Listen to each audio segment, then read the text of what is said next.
तो कहानी शुरू होती है और हम लारिसा को देखते हैं। लारिसा रोज हवाई जहाज में सफर करती थी पर कभी सीट बेल्ट नहीं लगाती थी, पर उसकी यही आदत एक तरह से उसकी जान बचा गई। जब लारिसा अपने बॉयफ्रेंड व्लोदिया के कंधे पर सिर रखकर गहरी नींद में थी, तभी अचानक एक लड़ाकू जहाज तेजी से गुजरा और तुरंत बाद एक मुसाफिर प्लेन से जा टकराया। प्लेन फटकर उसमें एक बड़ा छेद बन गया। इतनी ऊंचाई पर हवा का जबरदस्त बहाव उठा और उसने एयर होस्टेस और कई मुसाफिरों को एक झटके में बाहर खींच लिया। सीट बेल्ट न लगाने की वजह से लारिसा हवा में उछलती हुई प्लेन के अंदर यहां वहां टकराने लगी। जब हवा उसे केबिन से बाहर खींचने ही वाली थी, व्लोदिया ने वक्त पर उसे पकड़ लिया, लेकिन वह उस तेज बहाव को रोक नहीं सका और उसका हाथ छूट गया। शुक्र है लारिसा ने तुरंत पास की सीट पकड़ ली और बाहर गिरने से बच गई, पर व्लोदिया की किस्मत इतनी मजबूत नहीं थी। हवा के जोर ने प्लेन को तुरंत 2 हिस्सों में चीर दिया और उसे अपने साथ ले गई। इसके बाद लारिसा प्लेन के दूसरे हिस्से के साथ तेजी से नीचे गिरने लगी। इसी वक्त उसे सीट बेल्ट की याद आई और उसने जल्दी से उसे बांध लिया। अब सब कुछ किस्मत पर था। उसे बस यही उम्मीद थी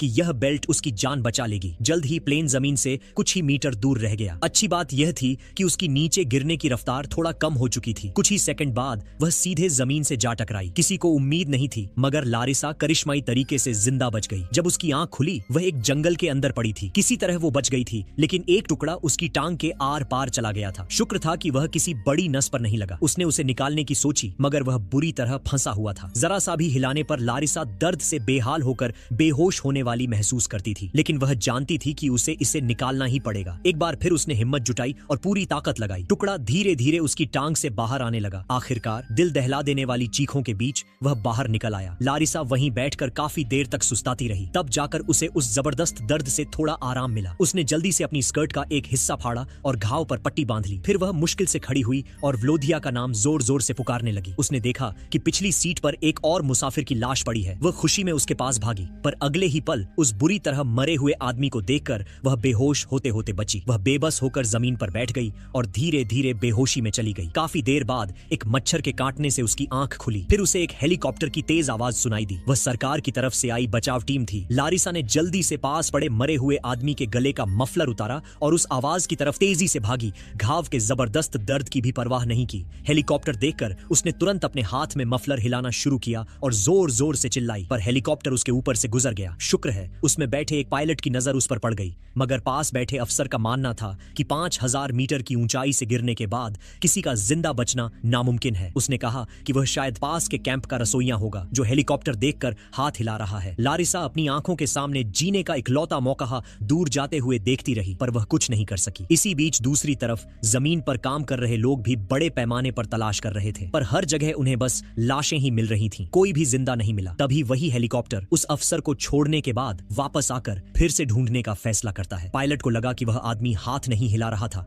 बल्कि मदद मांग रहा था। उनके भी अपने परिवार हैं, इसलिए वे पीड़ित परिवारों का दर्द समझ सकते हैं। जब तक थोड़ी सी भी उम्मीद है, तब तक हार नहीं माननी चाहिए। उधर लारिसा की मां राइसा को जैसे ही हादसे की खबर मिली, वह रोती बिलखती तुरंत हवाई अड्डे पहुंच गई। लेकिन वहां पहुंचकर उन्हें बड़ा अजीब लगा। कर्मचारियों ने कहा कि यह एक सड़क दुर्घटना थी, जबकि राइसा अच्छी तरह जानती थी कि उनकी बेटी तो प्लेन में सफर करती थी। उन्हें लगा कि यहाँ कुछ न कुछ तो गड़बड़ है। आखिर कर्मचारी उनकी आंखों में देखकर झूठ क्यों बोल रहे थे? क्या हादसे के पीछे कोई ऐसा राज है जिसे वो दुनिया से छुपा रहे हैं? इधर जंगल में लारिसा ने हिम्मत नहीं छोड़ी। उसका दिल बार बार कह रहा था कि उसे व्लोदिया के प्लेन का आगे वाला हिस्सा ढूंढना चाहिए, ताकि उसे पता चले कि वह जिंदा बचा या नहीं। दर्द और थकान के बावजूद वह धीरे धीरे उसी दिशा में बढ़ने लगी। लेकिन तभी एक डरावना साया उसकी नजर में आया। एक चीता। उसके पैरों के नीचे पत्तियां चरमराईं और चीता तुरंत उसकी तरफ मुड़ गया। लगता था कि वह खून की महक का पीछा करते करते यहाँ आया था और साफ दिख रहा था कि वह कई दिनों से भूखा था। लारिसा धीरे धीरे पीछे हटने लगी। दिल इतनी तेज धड़क रहा था कि जैसे सीने से बाहर निकल आएगा। लेकिन तभी गलती से उसका पैर एक सूखी टहनी पर पड़ गया और जोर की टिक की आवाज जंगल में गूंज गई। बस यही आवाज चीते को उसकी तरफ खींच लाने के लिए काफी थी। अब उसे लाशों से ज्यादा एक जिंदा लड़की में दिलचस्पी थी। डर के मारे लारिसा की सांसें रुक गईं। वह पलक तक नहीं झपका पा रही थी। उसे लगा कि बस कुछ ही सेकंड में वह चीते का शिकार बन जाएगी। लेकिन तभी ऊपर से फिर वही हेलीकॉप्टर लौट आया। उसकी इंजन की जबरदस्त आवाज जंगल में ऐसी गूंजी कि चीता एक पल में डर कर भाग गया। एक बार फिर लारिसा मौत के मुंह से बच गई, पर उसकी बदकिस्मती यह थी कि हेलीकॉप्टर उसे देखे बिना ही आगे बढ़ गया। वह समझ ही नहीं पा रही थी कि यह किस तरह का खेल चल रहा है। हर बार उम्मीद सामने आती है और हर बार उससे दूर चली जाती है। वह अभी अभी हुए इस डरावने पल से पूरी तरह उबर भी नहीं पाई थी कि उसके घायल पैर में फिर से भयंकर दर्द उठने लगा। लारिसा थक चुकी थी, प्यास से गला सूख गया था और डर से दिमाग सुन्न पड़ा था। उसने अपनी जेब टटोली और सिगरेट का पैकेट निकाला। उसे लगा कि शायद एक कश लेकर वह अपने टूट चुके होश हवास को थोड़ा संभाल ले, लेकिन प्लेन हादसे में पैकेट पूरी तरह भीग चुका था और सिगरेटें खराब हो गई थी। इतना देखकर वह गुस्से से भर गई। उसे लगा कि आज तो जैसे सिगरेट पीना भी किसी अमीर आदमी जैसा शौक बन गया है। जब वह समझ नहीं पा रही थी कि अब आगे क्या करे, तभी उसकी नजर अचानक अनजाने में अपने हाथ में पकड़ी उस सूखी टहनी पर पड़ी। पहले तो उसे कुछ समझ नहीं आया, लेकिन कुछ सेकंड बाद वह उसी टहनी को घूरने लगी, जैसे दिमाग में कोई पुरानी याद जाग गई हो। लारिसा को याद आया कि प्लेन ईस्ट की तरफ उड़ रहा था और हादसे के वक्त व्लोदिया आगे वाले हिस्से में था। अगर उसे व्लोदिया को खोजना है तो दिशा जानना सबसे जरूरी है। उसने आसपास नजर दौड़ाई और पास पड़े एक छोटे से टेडी बेयर को देखा जो शायद किसी बच्चे का था। उसे उठाते ही उसमें से एक पतली चांदी जैसी सुई गिर पड़ी। वह मुस्कुराई जैसे प्रकृति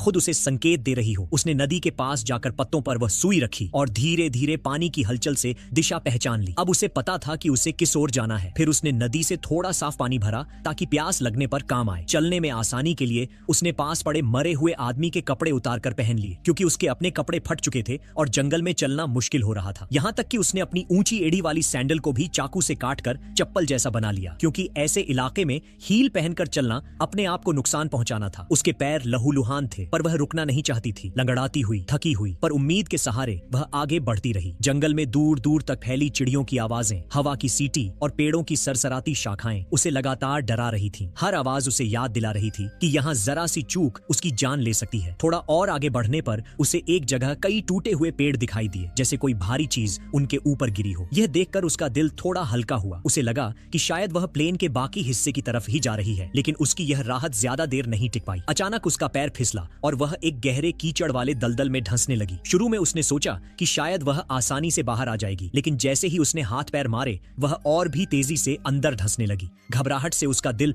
जोर जोर से धड़कने लगा। कीचड़ उसकी कमर तक पहुंच चुका था और हर सेकंड हालात बिगड़ते जा रहे थे। जब उसे लगा कि शायद अब कहानी यहीं खत्म हो जाएगी, तभी उसकी नजर सामने पड़े एक छोटे से पेड़ पर गई। वह बेहद पतला था, जैसे हवा में हिल जाए, पर उस वक्त वह लारिसा की नजरों में किसी जीवन रेखा से कम नहीं लगता था। उसने पूरी हिम्मत जुटाई, हाथ बढ़ाया और उस पेड़ को पकड़ लिया। उसने पूरी ताकत झोंक दी। ऐसा लगा कि या तो यह पेड़ उखड़ जाएगा या फिर वह खुद बच जाएगी। पेड़ अपनी जड़ों से थोड़ा हिला, लेकिन पूरी तरह नहीं टूटा। इसी बीच लारिसा ने खुद को एक जोरदार खींच के साथ कीचड़ से बाहर निकाल लिया। वह हांफती हुई कीचड़ से लथपथ जमीन पर गिर पड़ी, पर जिंदा थी और बस यही बात मायने रखती थी। पर मुसीबतें जैसे उसकी जिंदगी में लाइन लगाकर खड़ी थीं। एक खत्म होती नहीं थी कि दूसरी सामने आ जाती। वह किसी तरह लंगड़ाती हुई एक पहाड़ी पर चढ़ ही रही थी कि अचानक जमीन उसके पैरों के नीचे फिसल गई। मिट्टी इतनी ज्यादा चिकनी थी कि उसका संतुलन बिगड़ गया और वह लड़खड़ाकर फिर से नीचे लुढ़क गई। गिरते हुए उसने कई पत्थरों को टक्कर मारी, पर गनीमत थी कि उसे कोई बड़ी चोट नहीं आई। लेकिन नीचे जाकर उसने जब ऊपर देखा तो उसकी हिम्मत टूटने लगी। उसे उसी रास्ते को दोबारा चढ़ना था। टांग में गहरा जख्म होने के कारण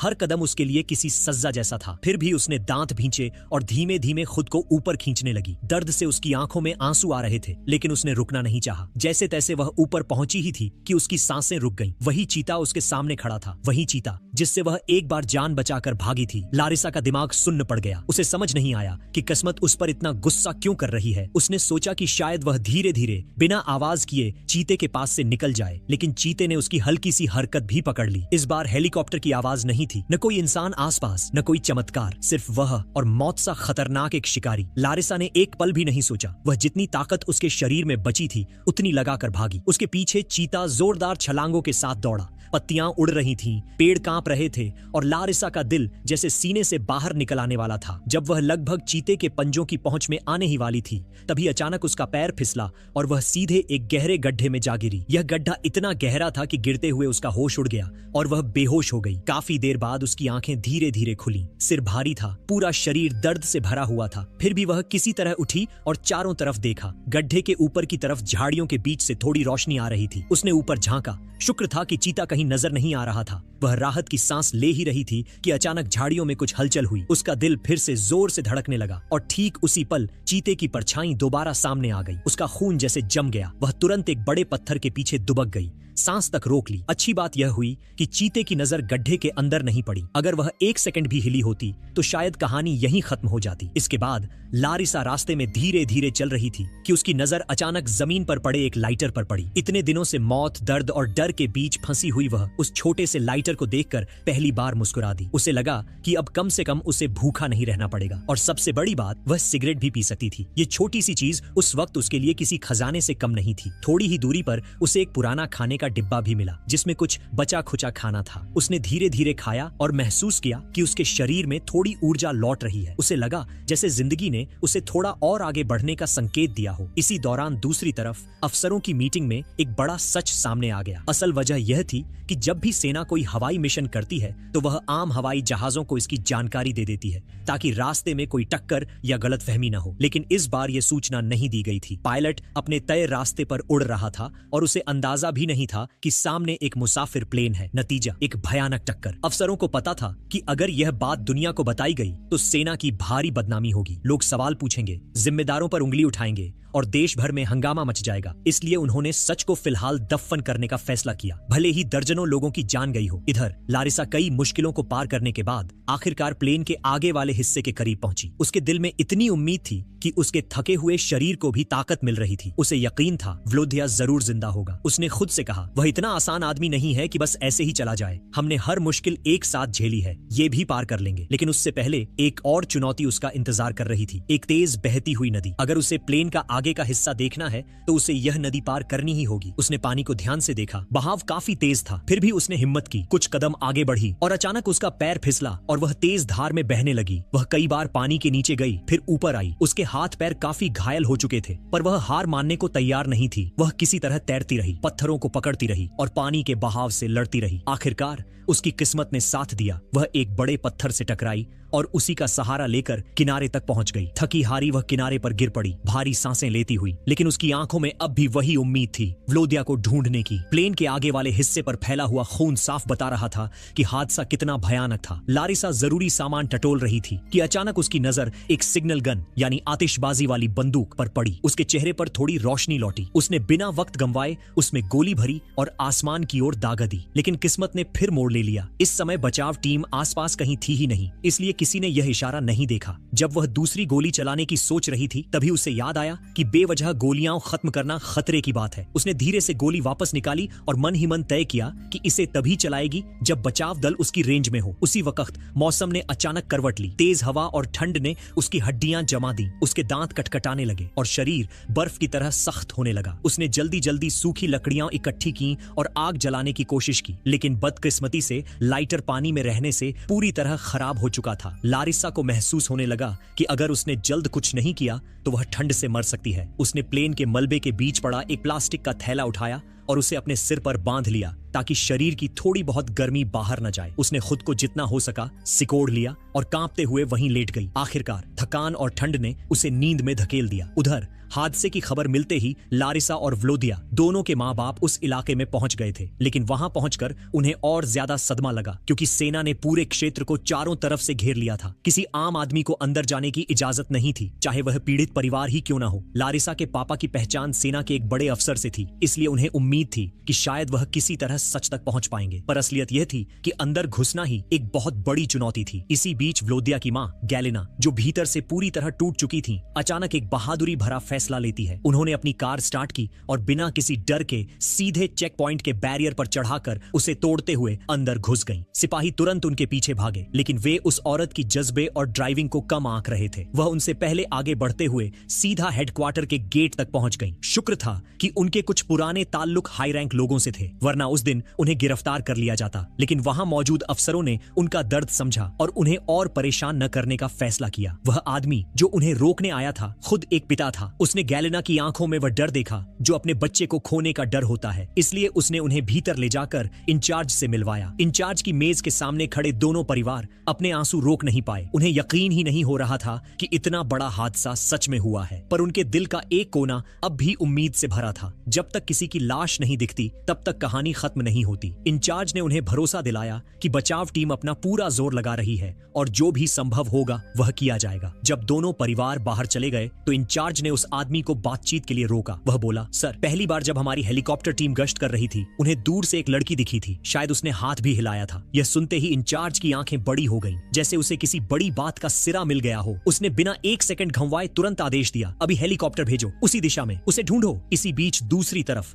लारिसा थकान और दर्द से टूटी हुई चल रही थी कि तभी उसकी नजर एक पेड़ की टहनी पर अटके हुए एक बैग पर पड़ी। उसने बैग उतारा, साफ किया और जैसे ही उस पर नजर गई, उसका दिल बैठ गया। वह व्लोदिया का बैग था। बैग खोलकर देखा तो उसमें उसकी अपनी एक तस्वीर रखी हुई थी, वही तस्वीर जो व्लोदिया हमेशा अपने साथ रखता था। तस्वीर देखते ही उसकी आंखें नम हो गईं। उसे उन दोनों के पुराने दिन याद आने लगे। हंसी, छोटी छोटी लड़ाइयां, सफर, सपने, सब कुछ एक पल में जैसे आंखों के सामने घूम गया। लेकिन यह हादसा, इसने एक ही दिन में सब कुछ तोड़ दिया था। वह तस्वीर को सीने से लगाकर कुछ देर चुपचाप बैठी रही, फिर गहरी सांस लेकर बैग को अपनी पीठ पर डाला और भारी मन से आगे बढ़ चली। थोड़ी देर बाद जब वह एक गहरी घाटी जैसे गड्ढे के पास पहुंची तो अचानक उसकी आंखें चमक उठी। उसे व्लोदिया दिखाई दे रहा था। उस पल उसने दर्द, थकान, डर सब भुला दिया। वह बिना सोचे, बिना अपनी घायल टांग की परवाह किए सीधे उस गहरे गड्ढे में कूद पड़ी। नीचे पहुंचते ही वह लड़खड़ाते कदमों से व्लोदिया की तरफ भागी, उसे गले लगाने के लिए, उसे उठाने के लिए, उसे वापस पाने के लिए। लेकिन तभी ऊपर से गूंजती एक हेलीकॉप्टर की जोरदार आवाज ने उसे जैसे नींद से जगा दिया। वह पलटकर खड़ी हुई। अब उसे लगा कि सब ठीक हो जाएगा, वह और व्लोदिया साथ वापस जाएंगे। लेकिन जब उसने पूरी हकीकत देखी तो उसके पैरों के नीचे से जमीन खिसक गई। वहां कोई जिंदा इंसान नहीं था, सिर्फ व्लोदिया का एक ठंडा बेजान शरीर। लारिसा वहीं बैठ गई और फूट फूट कर रो पड़ी। वह चिल्लाई, उसे हिलाया, बार बार पुकारा, लेकिन जवाब में सिर्फ खामोशी थी। वह इस सच को मानने को तैयार नहीं थी। लगता था जैसे उसकी आधी जान वहीं रुक गई हो। कुछ देर बाद आंसू पोंछकर उसने खुद को संभाला। उसने आसमान की तरफ देखा और सोचा, अगर व्लोदिया स्वर्ग में होगा तो वो भी चाहेगा कि मैं जिंदा रहूं, भागू नहीं, हार न मानूं। उसने आखिरी बार व्लोदिया के माथे को छुआ और भारी दिल से गड्ढे की दीवारों की तरफ बढ़ गई। फिर उसने बदहवासी में ऊपर चढ़ना शुरू किया। बारिश हो रही थी, कीचड़ था और दीवारें इतनी फिसलन भरी थीं कि चढ़ना लगभग नामुमकिन था। उधर बचाव टीम भी चारों तरफ उसकी खोजबीन कर रही थी। वे उसकी आवाज सुनने की कोशिश कर रहे थे। लारिसा जितना जोर से चिल्लाती उतना ही उसकी आवाज बारिश में दब जाती थी। वह ऊपर चढ़ती, एक हाथ जमाती और अगली ही पल फिसलकर फिर नीचे आ जाती। लेकिन उसने रुकना नहीं चुना, क्योंकि अब वह सिर्फ अपने लिए नहीं बल्कि व्लोदिया की याद के लिए भी लड़ रही थी। पर अच्छी बात यह हुई कि उधर दूसरी तरफ खोज में जुटे उस आदमी को लारिसा द्वारा दागी गई पहली सिग्नल गन की गोली मिल गई। उसके धुएं और गंध से उसे पक्का यकीन हो गया कि लारिसा यहीं कहीं आसपास है। उसने पूरी ताकत से उसका नाम पुकारना शुरू कर दिया। जंगल की खामोशी को चीरती उसकी आवाज हर तरफ फैल गई। उसी समय लारिसा भी आखिरकार उस फिसलन भरी दीवार से ऊपर चढ़ने में सफल हो गई। वह इतनी थकी हुई थी कि खड़े रहना भी मुश्किल था, लेकिन उम्मीद उसके अंदर अब भी जिंदा थी। कांपते हाथों और तेज धड़कते दिल के साथ उसने सिग्नल गन उठाई, उस आखिरी गोली को भरा और पूरी उम्मीद, पूरी ताकत और पूरी दुआओं के साथ उसे आसमान की तरफ दाग दिया। जैसे ही वह छोटी सी लाल रोशनी हवा में फटी,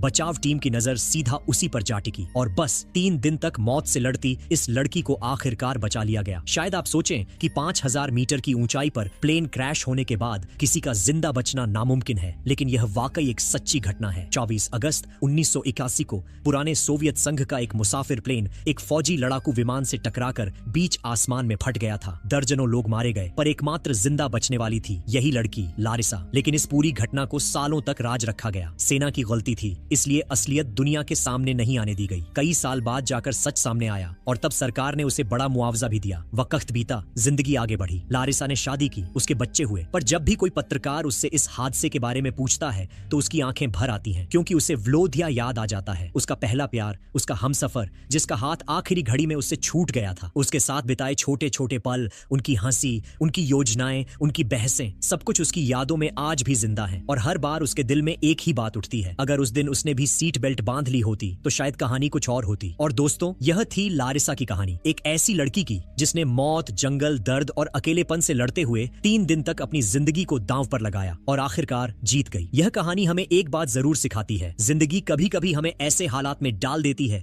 जहां सिर्फ 2 ही रास्ते होते हैं, हार मान लो या फिर लारिसा की तरह लड़कर वापस उठ जाओ। लारिसा आज भी जिंदा है, उसकी अपनी फैमिली है, लेकिन उसके दिल का एक हिस्सा व्लोदिया के साथ ही रह गया, क्योंकि पहला प्यार कभी मिटता नहीं, वो बस याद बनकर दिल में बस जाता है। दोस्तों, अगर आपको यह सच्ची कहानी दिल से महसूस हुई हो तो वीडियो को लाइक जरूर करना और कमेंट में बताना, अगर आप लारिसा की जगह होते तो क्या आप भी इतनी हिम्मत दिखा पाते। मिलते हैं अगली कहानी में, तब तक सुरक्षित रहें और अपनी जिंदगी में सीट बेल्ट जरूर बांधें। हम उम्मीद करते हैं कि यह कहानी आपको पसंद आई होगी।